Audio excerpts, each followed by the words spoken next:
Bonjour à tous. Comment fait-on pour construire son avenir quand le monde autour de nous devient de plus en plus imprévisible? Aujourd'hui, on va décortiquer ensemble la stratégie de l'Algérie, un véritable numéro d'équilibriste entre les alliances régionales, les menaces mondiales et l'amélioration de la vie de tous les jours. Et tout ça à partir de l'analyse d'un récent bulletin d'information. Alors, voilà notre feuille de route. On va commencer par voir quelle est la place de l'Algérie sur la scène mondiale. Ensuite, on va se pencher sur un point crucial, son alliance avec le Niger. Pourquoi est-elle si importante? On verra aussi les tensions qui pèsent sur la région. Et enfin, on laissera de côté la grande géopolitique pour regarder d'un peu plus près à quoi ressemble le quotidien des Algériens. Allez, on entre dans le vif du sujet. Premier point, la posture de l'Algérie à l'international. Et ce qui est frappant, c'est qu'on a un peu deux visages. D'un côté, la diplomatie qu'on pourrait qualifier de classique, et de l'autre, des messages beaucoup plus directs, beaucoup plus graves sur l'état du monde.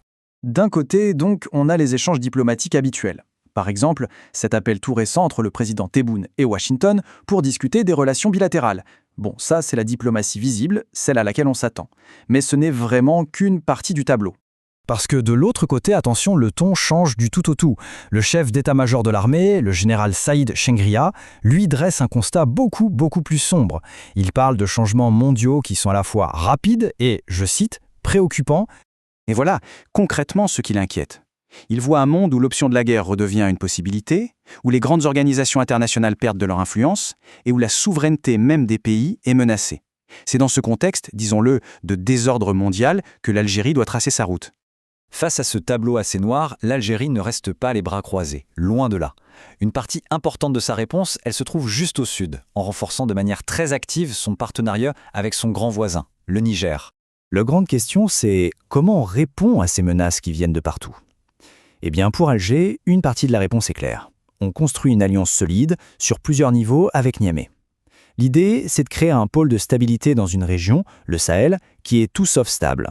Et attention, on ne parle pas juste de belles paroles, non. Récemment, des experts des deux pays se sont vus à Niamey pour travailler sur du très concret. On parle de sécurité aux frontières, d'énergie, de routes, de finances, bref, tout ce qui fait tourner un pays. Et tout ça, ce n'est pas improvisé. C'est une vraie mécanique bien huilée. On voit bien le processus. D'abord, les experts font le travail technique. Ensuite, des groupes se spécialisent par secteur. Et à la fin, tout remonte à une grande commission qui officialise les accords. C'est très structuré pour avoir des résultats concrets.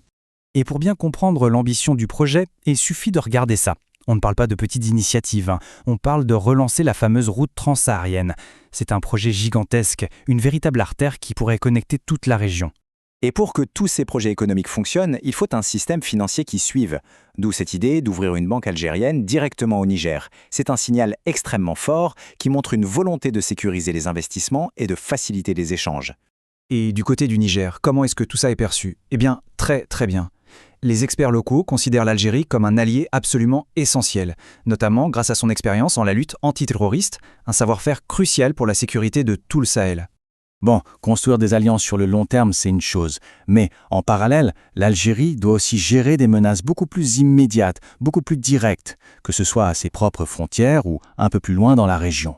Sur le plan intérieur, par exemple, l'armée est constamment sur le qui-vive. La preuve, cette saisie récente, plus de 10 quintaux de cannabis, c'est-à-dire plus d'1 tonne, interceptés à la frontière ouest. Ça donne une petite idée de la pression permanente exercée par les réseaux criminels. Mais les menaces ne viennent pas que de la criminalité locale. Ce qui se passe plus loin à l'est a aussi un impact direct. Prenez la situation hyper tendue entre les États-Unis et l'Iran dans le détroit d'Ormuz. C'est un passage obligé pour une bonne partie du pétrole mondial. Pour un pays producteur comme l'Algérie, une escalade là-bas pourrait avoir des conséquences économiques énormes. Et on ne parle plus de simples menaces verbales là. On est passé aux actes, des frappes de missiles, des infrastructures civiles détruites. Et toute cette instabilité au Moyen-Orient, au fond, ne fait que renforcer la conviction stratégique de l'Algérie. Il est vital de sécuriser son propre environnement, le Sahel, parce que les conflits peuvent s'étendre très vite. Ok, on a beaucoup parlé de grandes stratégies, de menaces, de géopolitique. Mais pendant tout ce temps, la vie continue pour des millions d'Algériens. Et c'est une réalité qu'on oublie souvent dans les analyses internationales, mais elle est tout aussi essentielle pour comprendre le pays. Tenez, un exemple tout bête, la fête de l'Aïd il y a peu. Pour assurer les services essentiels, plus de 55 700 commerçants étaient de permanence. Et sur ce total, seuls 5 n'ont pas joué le jeu. Franchement, c'est un chiffre qui en dit long sur le sens civique. Et ce retour à la normale, les habitants l'ont bien ressenti.